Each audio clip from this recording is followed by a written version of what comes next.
Okay, you guys, I believe this is where we left off yesterday. And so find this in your notes. So, if you recall, we were talking about DNA is very exciting, you guys. If you recall, we were talking about, guys, we were talking about how DNA became known as the genetic material. So you have to know about a few historical experiments. And so we were talking about Hershey and Chase and their experiment with the particular bacteriophage, which is a virus that infects E. coli. And they were trying to prove that what the virus injected into the bacteria was DNA, because they knew that it injected the genetic material into the bacteria, but they didn't know if the genetic material was protein or was DNA. And you remember we talked about the overall structure of a bacteriophage has a protein coat, and then it has its genetic material DNA in the center of this head part here. And so it injects that DNA in there, but they had to prove that it was the DNA. So I think we talked yesterday about the significance with the sulfur and phosphorus. Did we talk about that? Okay. So sulfur is only found in protein and phosphorus is only found in DNA, and they made them radioactive. So what they could do is tell what was radioactive. So let's look at this. So in this solution here, you have the E. coli bacteria and you have the bacteriophages that they made the protein coat radioactive. So that's here, that's what it says, radioactive protein, and that's in pink there. The pink is supposed to represent that is the protein that's radioactive. So they let the bacteriophages infect the bacteria cells and therefore inject its genetic material in there. Then they agitated them with a blender. What the purpose of that was is to separate the viruses from the bacteria. So they allowed the injection to happen and separated them. And then it says they centrifuged them. Centrifuge, they took a sample here and put it into a test tube. Centrifuge is spinning it around like in a really fast, like merry-go-round, all right? And what that does is separates whatever's in that test tube out by density. So the most dense objects go to the bottom, and so that's what's called the pellet. And so the bacteria cells themselves are more dense than the viruses. So the bacteria goes to the bottom, the viruses stay in the fluid at the top. And what they found is that the pellet containing the bacteria was not radioactive, but only the viruses were radioactive. And so did the virus inject the protein into the bacteria?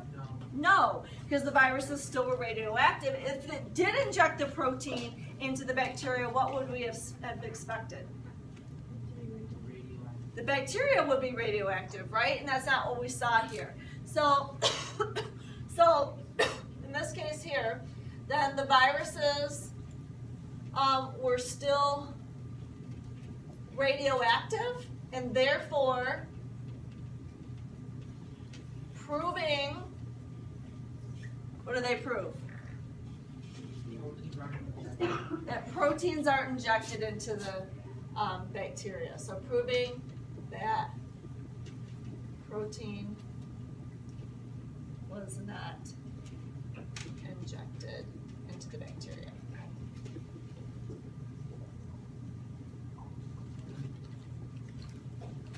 So what they're really saying there is that then protein must not be this virus's genetic material, okay? So that disproved that protein was the genetic material. But the second thing, the second part of their experiment is they had to prove that the genetic material was indeed DNA.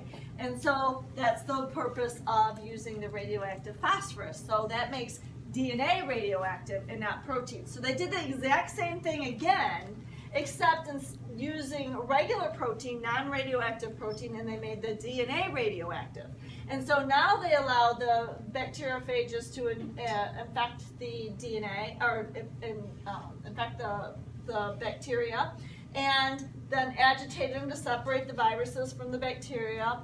Got some of the fluid in the test tube, did the centrifuge thing, separated by density. The bacteria goes to the bottom, the viruses go to the top, and this time they found that the pellet containing the bacteria was radioactive, and the viruses were not radioactive anymore. And so therefore proving that the viruses put in their radioactive DNA and injected that into the bacteria. So in this case here, the viruses were not radioactive,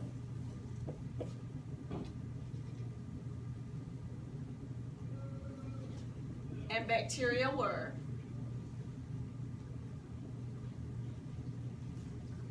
Proving what? So what did this prove? Proving the DNA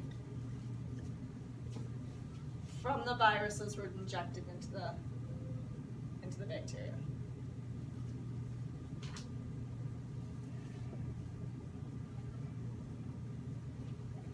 And therefore, then they added on to that DNA must be the genetic material of the viruses. And so additional proof that protein is not the genetic material, but DNA is. All right, so additional evidence that DNA is the genetic material. This guy named Chargaff reported that DNA composition varies from one species to the next. I put in parentheses, there's supposed to be a parentheses here. You don't need to know these, I was just using as an example. You don't have this in parentheses. But that DNA composition varies from one species to the next, which that variation was additional proof that DNA was probably the genetic material, because it would make sense that if it's the genetic material, it should vary from species to species. And so what every species has in common is the kind of the overall structure of DNA, that it's two strands of nucleotides with A's, T's, C's, and G's. But what varies from organism to organism is how much DNA you have. Like we have 46 chromosomes, bacteria have 1.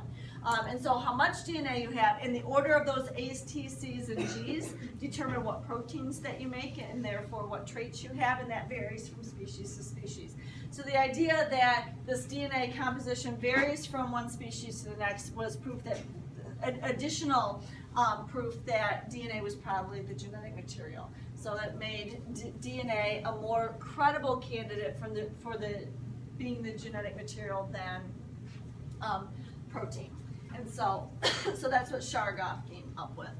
And then by the 1950s, it was known that DNA is a polymer of nucleotides. Polymer means a chain, remember, of many, existing of a nitrogenous base, a sugar, and a phosphate group. We talked about that way back in Chapter 5, the structure of DNA. And so we'll do a quick little review here about the nucleotide here. And so you don't have this picture, but I put it up here for a little review. So this is one side of the DNA molecule, and it's a chain of nucleotides. A nucleotide, remember, is a phosphate group. A sugar in DNA, that sugar is deoxyribose, and then a nitrogenous base. They call it a nitrogenous base because it contains nitrogen. And so that's one nucleotide. Here's a second nucleotide, phosphate sugar, and the base is adenine. Third, phosphate sugar, the base is cytosine, and the fourth one here is phosphate sugar, and the base is guanine. So we have 4 kinds of nucleotides, and it's the order of these nucleotides and how they're put together, the order of these A's, T's, C's, and G's that determine our genes and therefore what protein that we'll make. And then this in blue, they call this the sugar phosphate backbone. So it's that's the oftentimes you'll just see it as in our book will be just like a blue ribbon, and knowing they're expecting you to know that it's the phosphate sugar. What sticks out are the bases. And then the true molecule of DNA, that's called a polynucleotide because it's a chain of nucleotides. There's 4 of them here. DNA has 2 strains, all right, 2 polynucleotides. So DNA would have another phosphate sugar backbone with the nitrogenous bases coming out here and hydrogen bonding together. and then they're all twisted in a double helix, all right, and that's the structure of DNA. This 5 and 3' end is going to be important later on in this chapter. The 5' end is referring to the number, the carbon number in the sugar. So this is carbon number 1, 2, 3, 4, 5, and that's the 5' end. The 5' end often has the phosphate group, or does have the phosphate group kind of hanging off of there. And then this is the 3rd carbon here at the end, and so that's why it's the 3' end. All right, that'll become important in a little bit.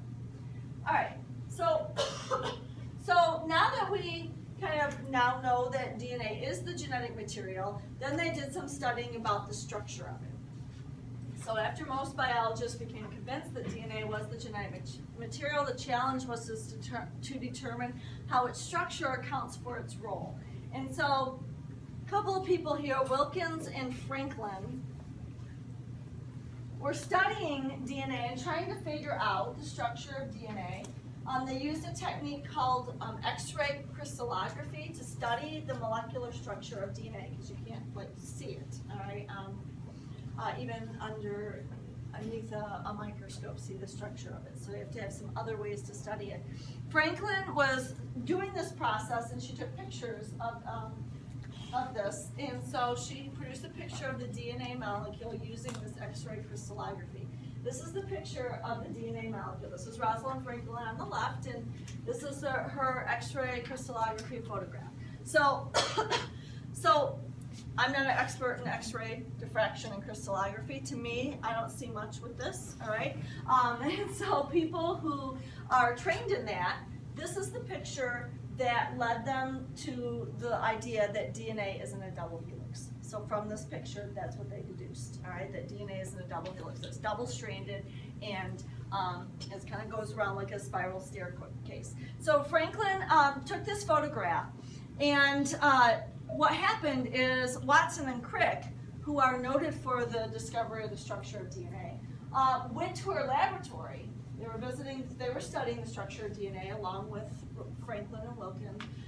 And so Watson and Crick saw her picture, and they could interpret it. So they saw her picture and said, oh, this might be a double helix here. So they go back to their laboratory, work on that, use her picture, build a model of DNA, and years later, get the Nobel Prize for the structure of DNA. And her picture was instrumental in that. Franklin did not get the Nobel Prize. By the time Watson and Crick got the Nobel Prize for the structure of DNA, Rosalind Franklin had died of cancer, and they don't give the Nobel Prize to people who have already died. So when you think, a lot of times in the story of the discovery of DNA, Franklin sometimes is kind of left out a little bit there, but she played a big role. So it's a mystery about whether had she been alive, she might have been awarded the Nobel Prize, but we'll never know, all right, because she passed away before that. Okay, so there's a movie that actually was made with this called The Race for the Double Helix. It was like a big movie about that. All right, so Franklin's X-ray crystallography images helped Watson deduce that DNA was helical. They also, from the picture, they're also able to deduce the width of the helix and the spacing of the nitrogenous bases, and therefore help to deduce that not only helical, it's double-stranded, and help to figure out how the bases are kind of bonded together in the middle. So the width suggested that the DNA molecule was made up of 2 strands, forming this double helix. And so this is our picture of the double helix. Did I go too fast? Good. So this is what the double helix looks like. There's a couple of different pictures here. In this picture, the ribbon, the blue ribbon, is the phosphate sugar backbone. So if we look from this picture to this picture, this kind of twists it and gives it a little bit more detail. So when looking at this part right here, all right, is the ribbon part right here. Okay, so the ribbon part is the phosphate sugar, and then this is the other ribbon part here. and then you have your bases sticking out and hydrogen bonding together. And so in looking at this, the bases, we can see, we now know that there are base pairing rules. At the time, Watson and Crick didn't know that. And so what they used, Rosalind Franklin's picture, is that they were able to make some measurements, like the width of the DNA molecule and so on, and that helped them to determine how the bases in the center are kind of bonded together. Notice there are two different kinds of categories of bases. The A's and the G's are made out of two rings fused together, so they're wider. And the T's and the C's are only one ring, so they're more narrow, they're not as big of a molecule. And so Watson and Crick at first thought that the base pairing rules went like to like. So A went with A, and T went with T, and C went with C, and so on and so forth. But what they found from Franklin's picture is that there was a uniform width to the DNA. So if the base pairing rules were the same, like A goes with A, what you'd have here is that this was A and this was A, this part of the DNA molecule would be wide, and then if you had two C's here, this would be shorter. And so you'd have varying widths of the DNA molecule. Does that make sense? And so therefore they deduced that one of these two-ringed bases must go with a single ring, and if that's always the case, then you have a uniform width. And so it was real important, Franklin's picture, for them to help with that and come up with that. So Watson and Crick built models, and I showed you the picture at the very beginning of the chapter, the real picture of Watson and Crick and their actual physical DNA model that they built using these pictures. And so they, to Franklin's credit, she took this picture, and while she was studying it, she did conclude that there were two phosphate sugar backbones with the bases coming out in the middle. So she kind of came up with some of that herself. And as I said, Watson and Crick thought the bases paired like with like, A with A and so on, but it did not result in a uniform width. And so instead, pairing a purine and a pyrimidine resulted in a uniform width consistent with the X-ray. Purine and pyrimidine, what that basically means is a two-ring with a one-ring base, and that's what this picture here shows. And so, so you can see here your purines are the double rings, and so if this is the width of the DNA, this dotted line, the two purines together would be too wide, and two pyrimidines, the one ring would be too narrow. And if you had that, then you'd have part that was wide and part that was narrow. But if you paired a two ring with a one ring, a purine with a pyrimidine, then it was exactly the right width, and so that made sense. So Watson and Crick reasoned that the pairing was more specific, dictated by base structures. So that A's, T's, C's, and G's, the structure of them, whether or not they're two rings or one ring. And eventually they determined that A's paired only, or adenine paired only with thymine, and guanine paired only with cytosine. So that's what we call our base pairing rules. And how they determined that is they did some studying, and Chargaff, another scientist, also helped with this. Well, in studying DNA, they found that the percentage of nucleotides that have an A equaled the percentage of nucleotides that had a T. And the percentage of nucleotides that had a C equaled the percentage of nucleotides that had a G. So that helped them come up with that base pairing rule, because that makes sense. If whenever you have a G, you have to pair it with a C, so you'd have the same number of them. All right, so the percentages would be equal. And so that's how they came up with that. And so here's the A's and T's and C's and G's with the hydrogen bonds holding them together. And that is the structure of DNA. So we had to know that in order to understand what DNA does and how it's replicated so that it's in every cell of our body. So the relationship between structure and function is manifest in the double helix. So the structure of the double helix is important in what it does in the genetic. It's the genetic material, the order of the A's, T's, C's, and G's to make our proteins, but also is helpful in replication. So Watson and Crick noted that the specific base pairing rules suggested a copying mechanism for genetic material. So what does that mean? So they basically said, so if you had one side of the DNA molecule, so this is your sugar phosphate backbone, you have A's and T's and C's and G's and so on. If you know one side of the DNA molecule, can you tell me what the other side should be? Absolutely. And so what they thought then is, so since we have these base pairing rules, that if this is a double-stranded piece of DNA, one side and one side, and you have the A's, T's, C's, and G's bonding together, that if we separated it out, so like before cell division, you have 46 pieces of DNA. If each piece of DNA separated, we could add nucleotides, new nucleotides to each side and end up with two pieces of identical DNA. And so that's actually what happens when we say that DNA is copied or replicated before cell division. That's exactly what happens. And so, since the two strands are complementary, meaning that they have those base pairing rules, each strand can act as a template for building a new strand in replication.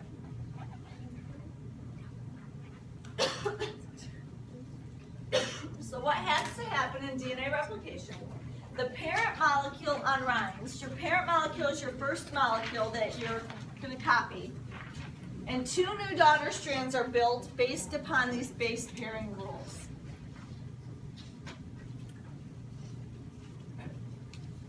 So, what has to happen? So here's your parent molecule. Your original molecule is in this dark color. And so it's not showing you here, it's not showing you twisted. So normally the DNA is twisted, so it has to untwist first and then break the hydrogen bond. So that's what we see in the next picture. So the separation of the two strands, the hydrogen bonds are broken. And so now this A is not paired with anything, this C is not paired with anything, and so on.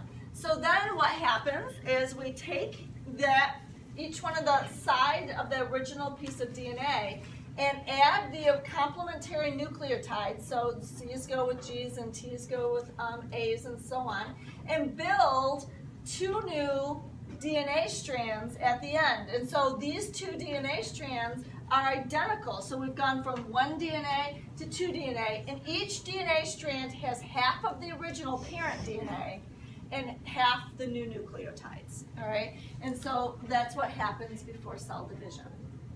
So Watson and Crick call this the semi-conservative model of replication. It predicts that when a double helix replicates, each daughter molecule will have one old strand and one newly made strand.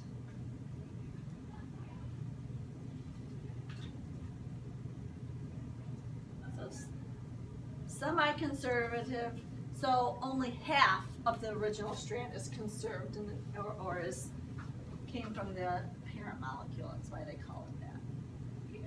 There were other models out there. They called it the conservative and the dispersive model. So this right here is the semi-conservative model. This is, I'm going to put here a star, this is the one that's correct. Don't want any confusion. The other ones are wrong. So that's the one that's correct. So let me just explain what we see here. So here's your parent molecule in the dark strand, so it's the two-sided. So the two sides separate, and so we have one and one, and then we add the new nucleotides and new nucleotides. So each daughter molecule here has one of the parent strands and one new strand. So then look at what happens in the second replication then. When these two separate, this one here is this one right here, and it's going to add new nucleotides, so it's one dark and one light. But this light one that was new here is going to be two new ones at the end, and the same thing here. And that's what actually happens. People originally thought that that maybe it went this way, where when the DNA replicates, that the parent molecule stays together and they just copy it, and the new molecule is all new nucleotides. And that was disproved. And then some people thought the dispersive model, here's your DNA molecule, and they thought that each side of the new molecule had part old and part new, each strand. And that was disproved as well. So this is the one that actually happens here. And so they call it the semi-conservative model. All right. And so we're going to look at more specifically, how that replication occurs. You don't have this. I'm going to just fast forward. I deleted it from yours. I forgot to delete it from here. This experiment they deleted from the curriculum, so you don't need to do that. All right, anymore. Wait. Kids of the past had to know that experiment. All right, so let's look at what actually happens in that process of how the DNA is unwound, how does it separate, how do we add nucleotides, and so on. So this copying of DNA is really, really fast, all right, and very accurate, and there's a bunch of enzymes that help with this. You need to know a handful of them. So the very start of DNA replication, the start of it is called the origin of replication. So that makes sense, the beginning of the replication process, where the two strands are separated, opening up what we call a replication bubble. A eukaryotic chromosome like ourselves have hundreds or even thousands of these origins of replication. Replication proceeds in both directions from the origin until the entire molecule is copied. And at the end of each replication bubble is what we call a replication fork, which is a Y-shaped region where new DNA strands are elongating. And so all this, I think, is easily seen in this next picture here. So up above here, so our DNA is linear. We have 46 pieces of linear DNA to make up our 46 chromosomes, unlike bacteria cells that have one circular piece of DNA, or one big circular chromosome. And so this is one piece of our DNA, here's one end and here's the other end. So what happens is, in eukaryotic cells like ourselves, there are lots of different origins of replication. So what happens at the origin of replication is the DNA unwinds and we separate the strands. That's what's supposed to be represented here. So here's the original, they're no longer together, they're not hydrogen bonded here, we've separated them. And so when they separate, it forms this, what we call a replication bubble. So this whole thing is a bubble here. And then what happens is there are enzymes that will add the new nucleotides in both directions. And so this is the start in the center of the bubble, and it adds nucleotides, adds nucleotides, adds nucleotides, adds nucleotides. And this is going on in each one of these bubbles. What happens is at the end of the bubble, we have this replication fork, so it looks like a Y. So we wrote that it's a Y shaped, and so this is a replication fork, and this was one. And so what happens is once the enzymes get to the end of that replication fork, then more of the DNA unwinds and unzips. So that's what we see here. So notice here that this bubble gets wider, and now the enzymes can keep on adding in both directions at both of these, all right, until eventually all your bubbles kind of meet one another, and what you end up with at the end is two strands of DNA, identical copies, and it's the semi-conservative, one parent strand, one new strand, one parent strand, one new strand. What's the purpose of having so many origins of replication, do you think? What's the benefit of that, Gowan?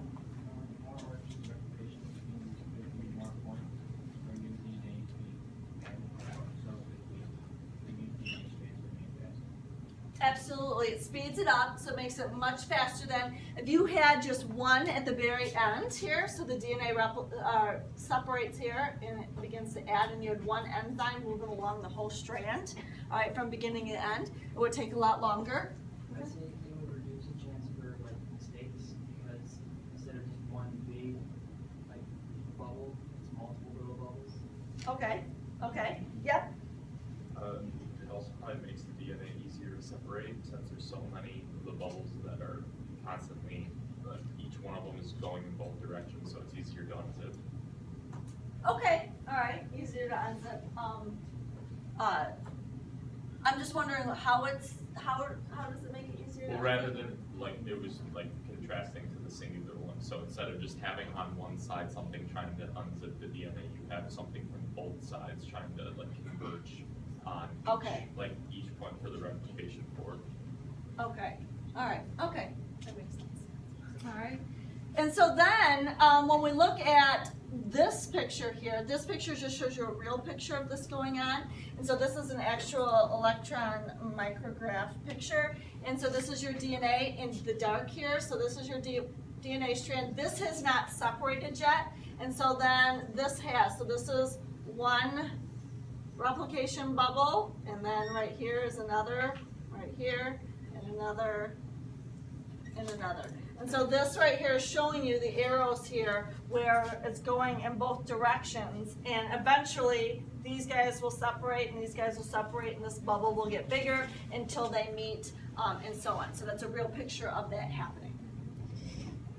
All right, so let's look at what helps to build your new nucleotide strand. So there are enzymes called DNA polymerases that catalyze, they speed up the elongation of a new DNA at that replication fork.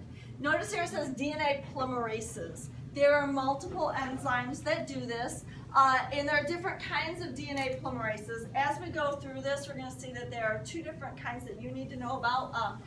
DNA polymerase, what's called 3, and DNA polymerase 1. So we'll look at that as we go along.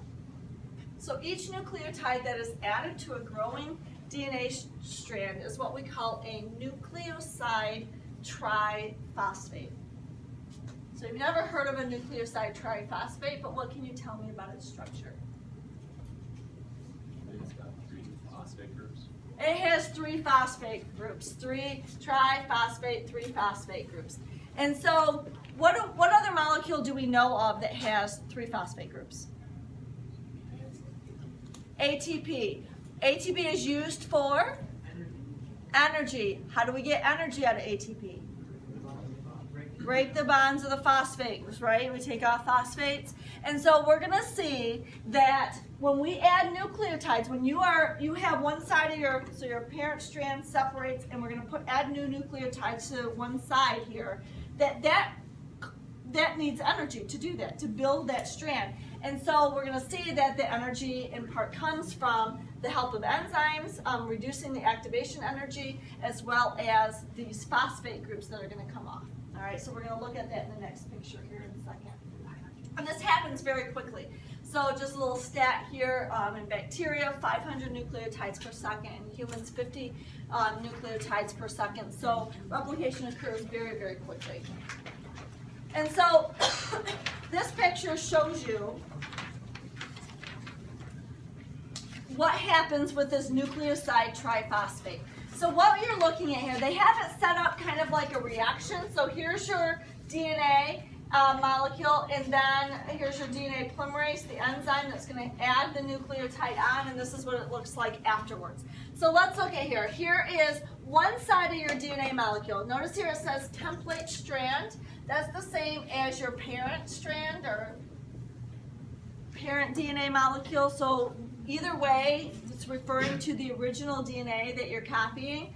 Notice there, we're only looking at one side of the DNA. One side of the DNA.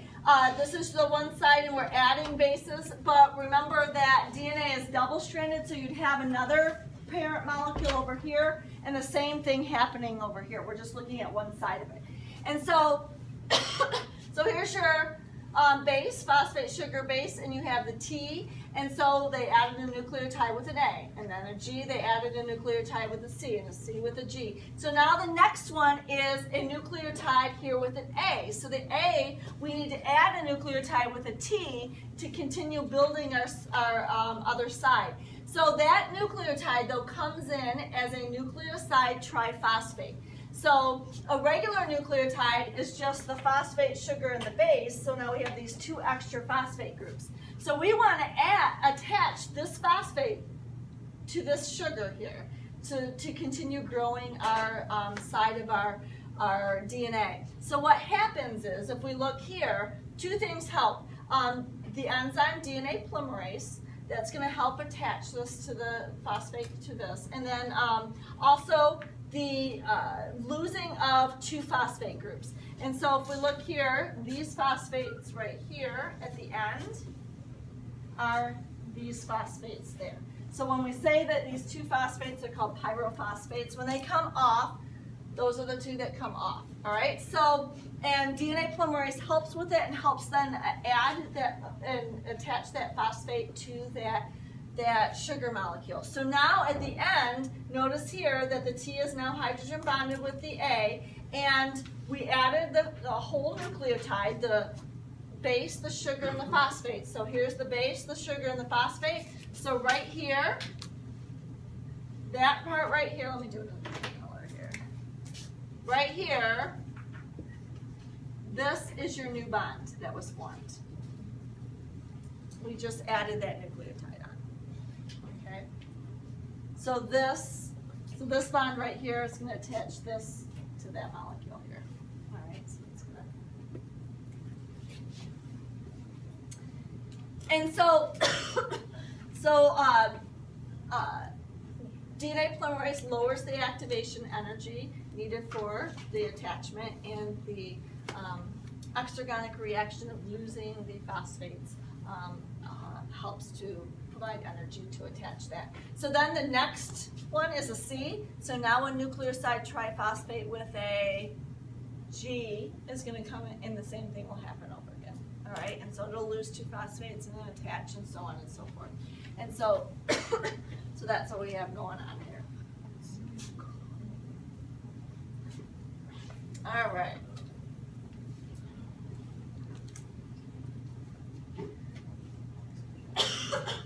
So in comes now that I told you that the 3' and 5' end is going to come and be important later. This is where this comes into play. The anti-parallel structure of the double helix, which means that the two strands are oriented in opposite directions, affects replication. So what does this mean? So when you have your double-stranded DNA, here's your two sides, this is your sugar and phosphate backbone, and then you have your A's, T's, and C's coming out to hydrogen bond to one another. These are anti-parallel, which means that on this one here, it would be the 5' end, and which is the phosphate group end, and then here's your 3' end.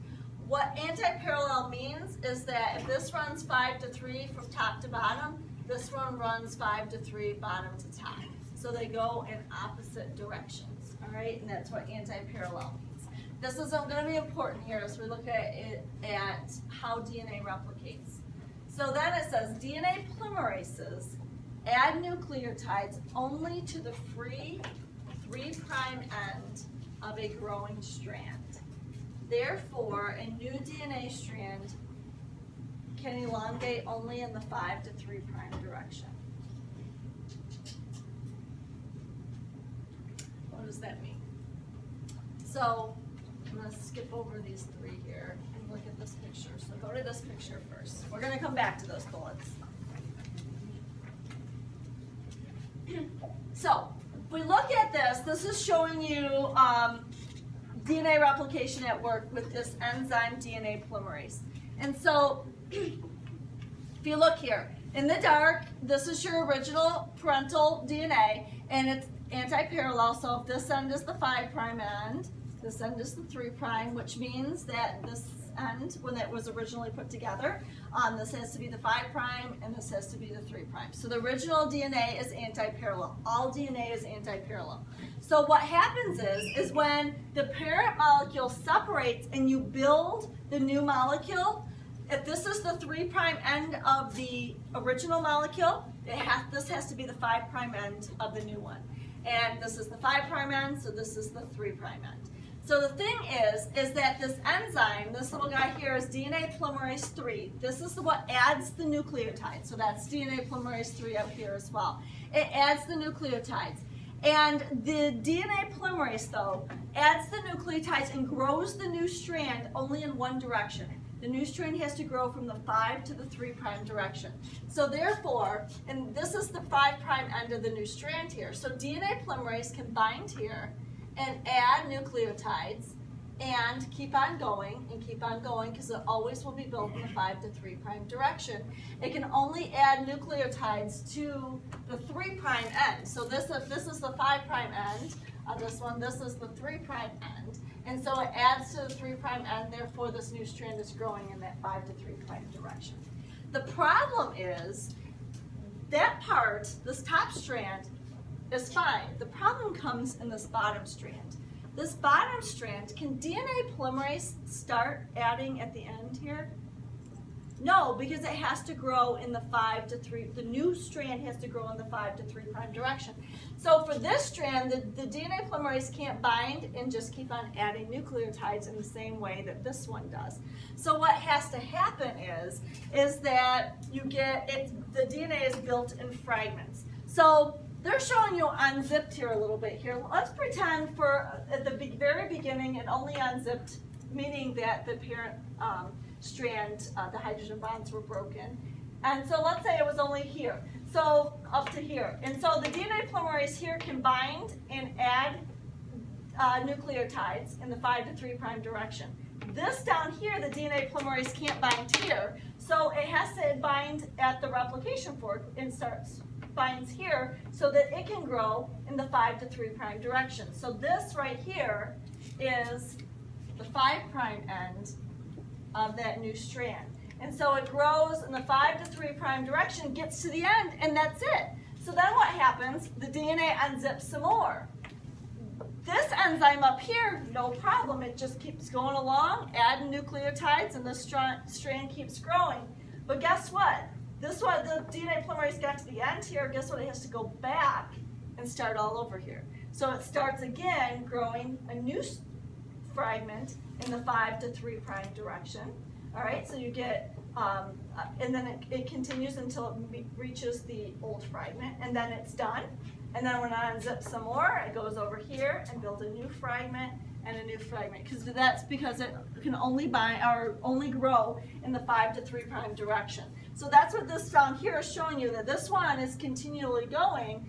This one has started here and went from 5 to 3, had to start again, 5 to 3 until it got to here, starting again from 5 to 3, and you get these fragments. These fragments are called Okazaki Fragments, based from the scientists who discovered them.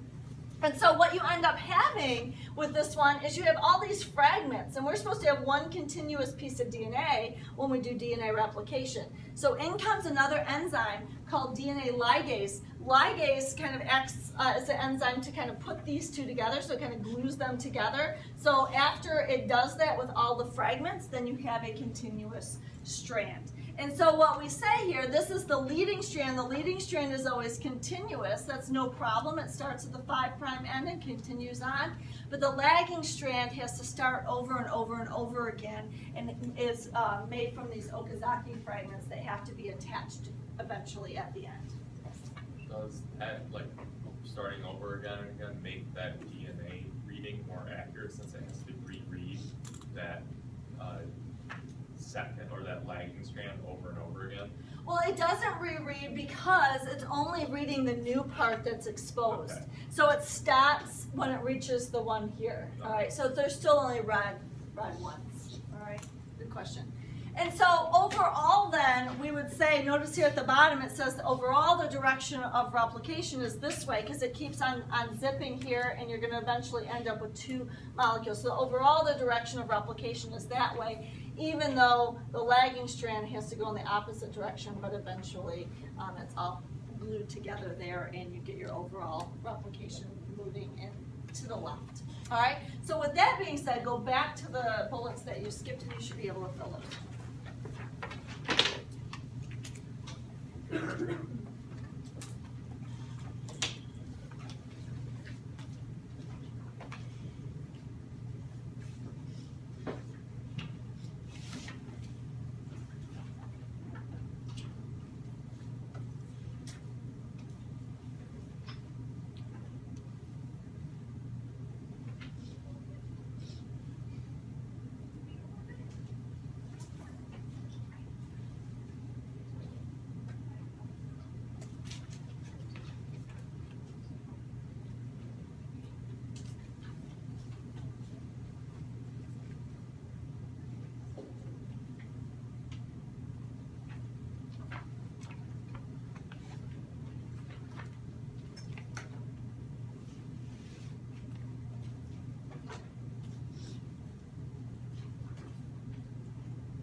coming back here, we have along one template strand of DNA called the leading strand.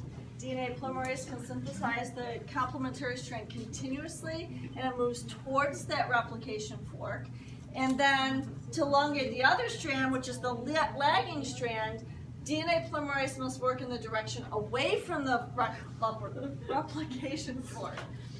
And so that lagging strand is synthesized as a series of segments called Okazaki fragments that are eventually joined together by that enzyme called DNA ligase. All right, and so that's what we have here. Okay, so leading goes towards the replication fork, lagging goes away, the overall direction towards the replication fork.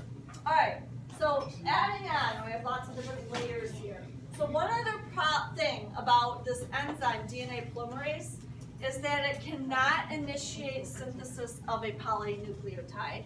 They can only add nucleotides to the 3' end. So what in the world does that mean? So here we have, if this is a molecule of DNA, and so this is the beginning of the replication fork here. So let's say this is the 3' end, and this is the 5' end, so this would be the 5', or 3'. Get a different color here. 3' and 5'. All right, so this is what we have here. So this is your DNA, and let's say overall DNA replication is going to go this way towards the replication fork. So my first question to you, and don't say it out loud because I want to give everybody a chance to think through it in their head. My first question to you is, if DNA replication overall is going to go towards the left, would the top strand or the bottom strand be the leading strand?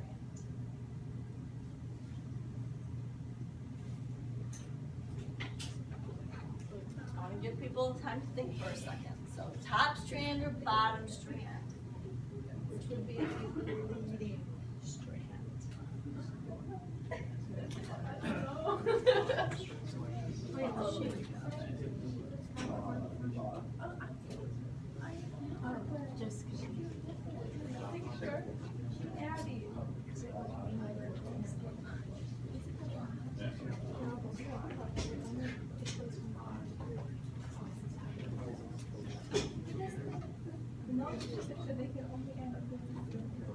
Yeah, how many people think the top strand?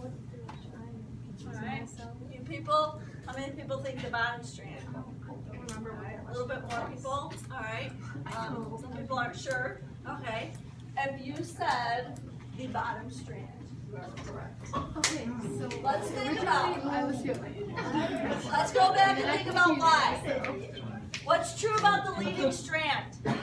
The new strand that you're going to build goes from the 5' to 3' direction continuously, right? And so therefore, you see that if these guys are separated, this is going to have to be the 3' end of the new strand. And this is going to have to be the 5' end of the new strand. So therefore, this new strand can grow in the 5' to 3' direction continuously, hence being the leading strand. All right. This one, the 5' end, is going to be over this side, so it's going to be in the fragments, going fragments from left to right. Okay. So I did this purposely, made it on the bottom, so you wouldn't memorize that it's always the top one or the bottom one. Okay. So it has to do with the prime nature. All right. So the second thing. Hold on. Second thing I want to talk about is that it can only add nucleotides to the 3' end, meaning that, so what that means is that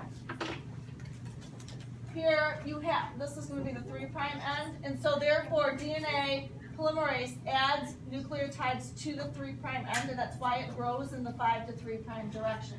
The problem, though, is that DNA polymerase 3 can't add to the end. It can only add if there's already nucleotides present. So to start DNA replication, DNA polymerase can't do anything unless you have a nucleotide present.